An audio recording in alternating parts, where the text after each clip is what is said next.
I was talking to my friend Tubby one night saying how the universe has a lot of macro and microcosms of itself. How we call the soul, and in Spanish, sun is the soul. In that conversation, she ended up giving me a phrase that she coined, Stardust season. Stardust season is when you get in alignment with yourself. You know how the planets get in alignment? Same with your Stardust season. She was more so saying when you walking in that alignment, walking in your divinity, connected to your highest power, you no longer search the world for your power. You understand it within yourself and start to create your own universe. Don't stay attached to a mistake because of what it cost you to make it. Let's say Nitty Scott is having a concert the same night 85 South Show coming to town. I bought 85 South Show tickets long in advance. When Nitty Scott announced her tour, I just bought tickets spur of the moment, not realizing they on the same night and I can't get a refund. $600 spent in total. $200 for Nitty Scott, $400 for 85 South Show. Which do I choose? A lot of people might say 85 South Show. Shit cost $400. It was more money. Go with the option. However, I would have a better experience at the Nitty Scott concert because I love Nitty Scott that fucking much. So why would I sacrifice my better experience for the one I spent more money on if I still spent $600 in total regardless? You gotta know when to cut your losses. Don't stay with a motherfucker because of the time spent building that relationship. Don't stay with a degree because you 2 years into it and you realize, damn, I might not want to do this for the rest of my life, but I'm already 2 years in. I might as well finish the next 2 years. In turn, you just sacrificing 4 years of your life to do some shit you don't want to do for the rest of your life. Take that time to pivot and find a better experience.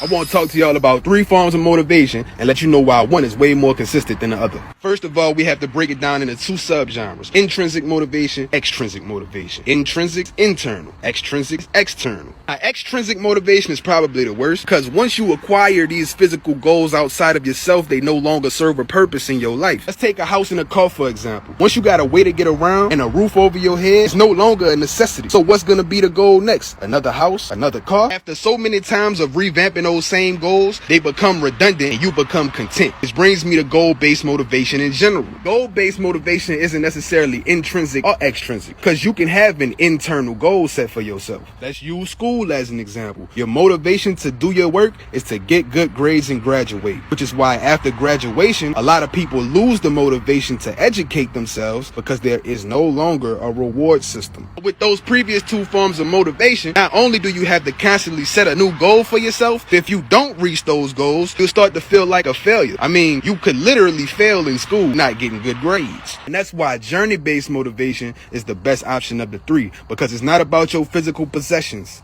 It's not about making it to this internal destination. It's about the journey to being a better you.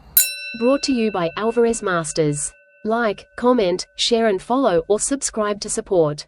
Go to raflower.co for merchandise.